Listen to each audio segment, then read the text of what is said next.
What's the deal, baby? Y'all didn't know. Big boss hog, boss dog, cake poke through the door.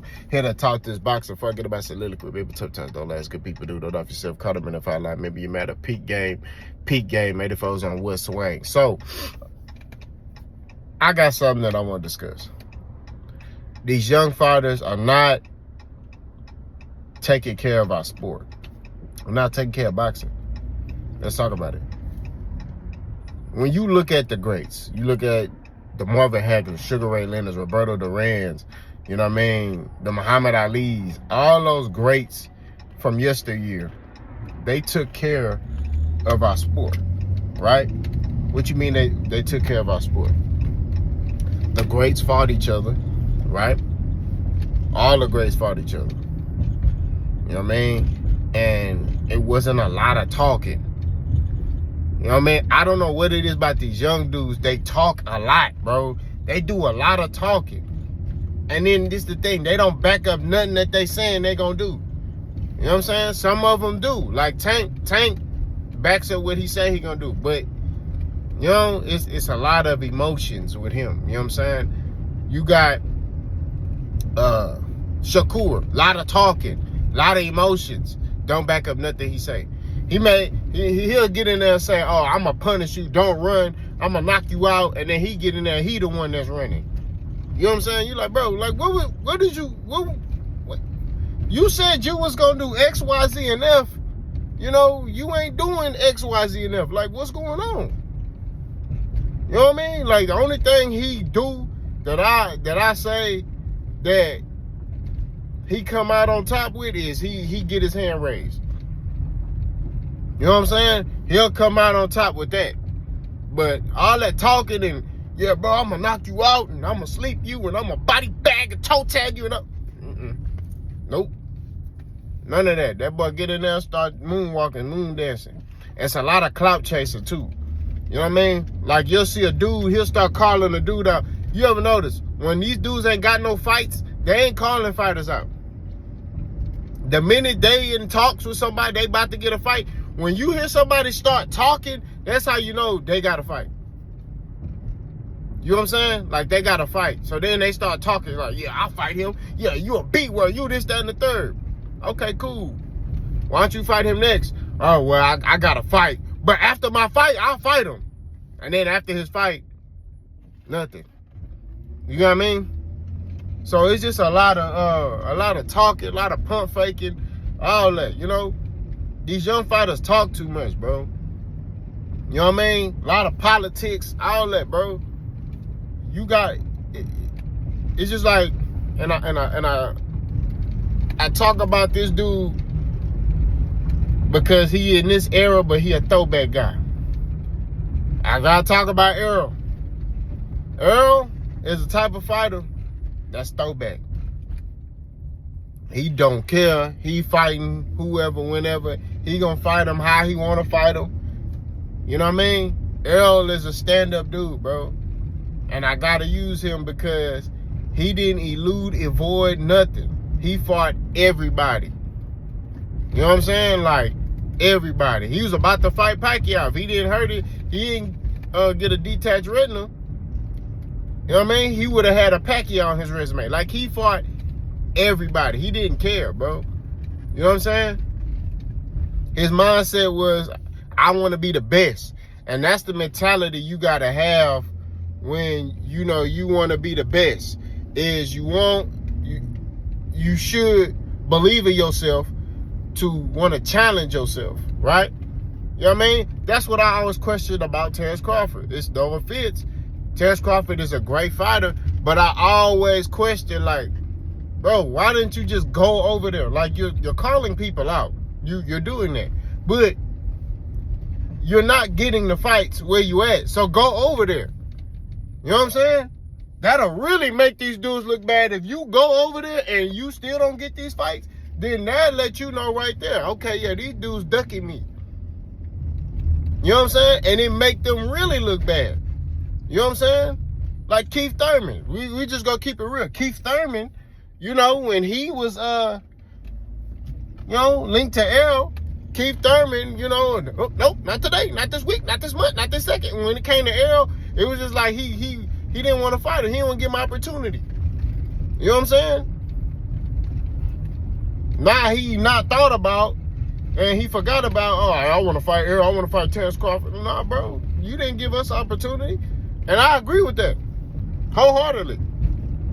You know what I'm saying? I hear people comment saying, oh, how can you approve of that? Because he never gave the man a shot. Errol pressed this man. Errol called him out, and Errol tried to go through Al Heyman to get this fight. And Keith Thurman still was like, nope, I'm not fighting him. So Errol like, bet, you didn't want to give me no opportunity. You robbed me of an opportunity. You know what I'm saying? That's just real talk. You know, I support it. Like, bro, like, you know, it's no reason why Keith Thurman shouldn't have fought Errol Spence. You know what I'm saying? There's no reason. There's no excuse. I understand Keith Thurman and Terrence Crawford because those are two different companies. You know what I'm saying? Bob Arum don't like Al Heyman. You know what I'm saying? And so there's the politics in there. I understand that. But everything else, I don't understand. Y'all on the same promotional company. You know what I'm saying? Keith Thurman and Errol. I don't understand that. You know? But to get back on top of these young dudes, I mean, who is Shakur really fighting?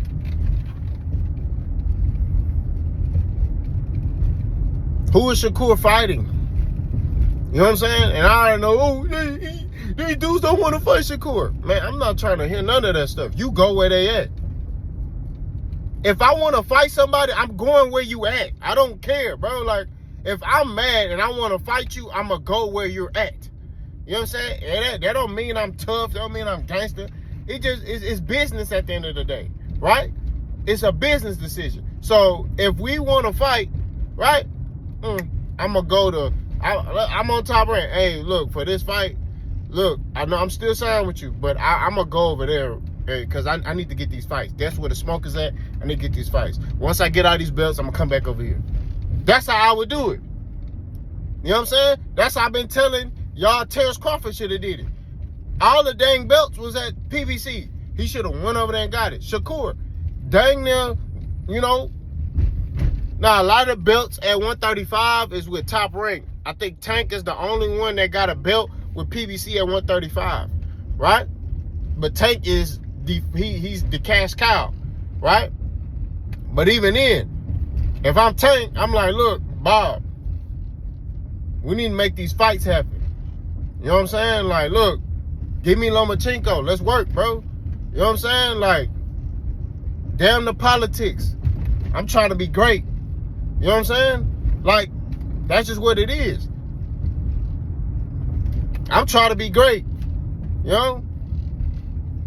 That's just what it is. That's just how you got to do. You got to go where the smoke is at. You know what I mean? Now, granted, now I understand business. You know what I'm saying? Tank will be giving up his A side and all that. I understand that. I understand the business of boxing. I do. You know what I'm saying? But all I'm saying is at the end of the day, if you really starving, you want these top fights, you got to go where the smoke is at. These young dudes are not willing to do that. You know what I'm saying? And that's just what it is. You know, Bud wasn't willing to do that. It took him, you know, to finally just be like, you know what? You can't deliver me this fight. Bro, Bob Arum could never deliver you that fight, bro. You know what I'm talking about? Like, he couldn't. We just keep it at 1,000. We keep it at trill, bro. You know what I mean? Bob Arum want to keep them belts with his company. You know what I mean? Bob Arum don't want to see his fighter take no L's, bro. That's just what it is.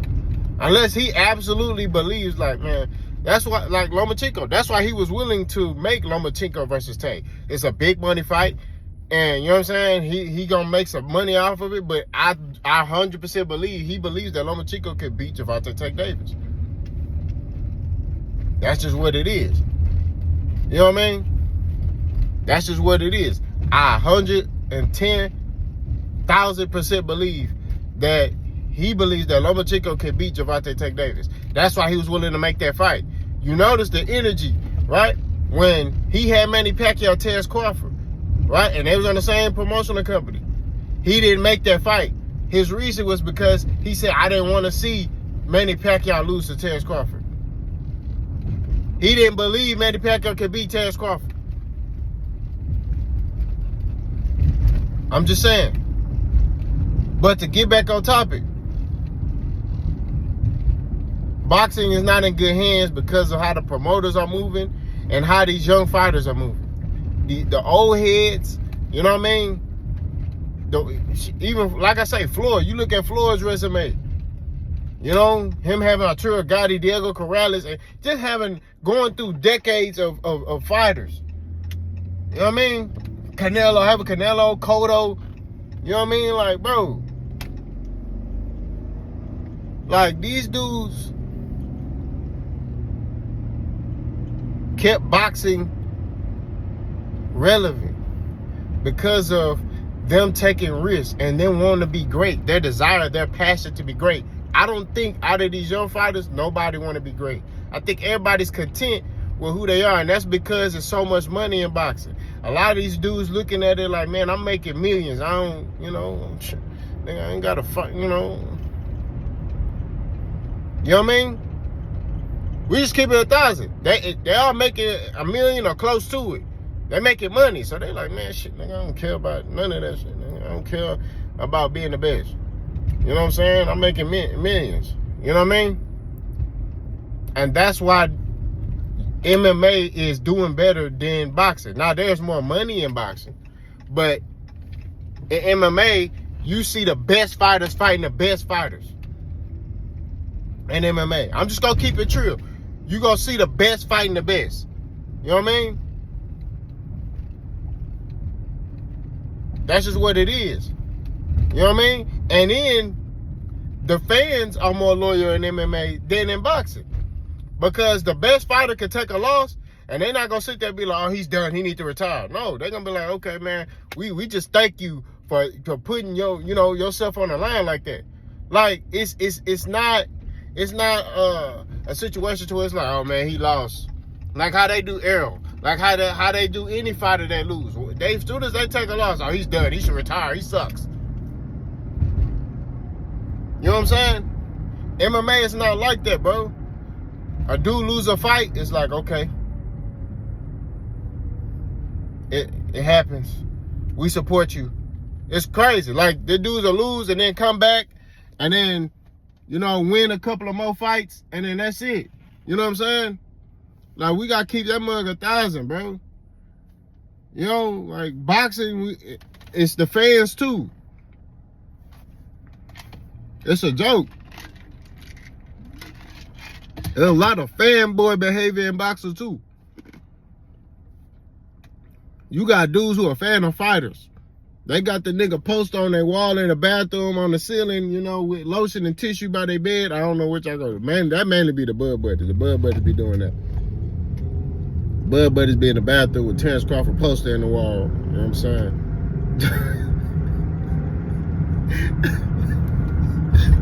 Pause that. All I'm saying at the end of the day, man, we need to get better. Y'all let me know what y'all think about that.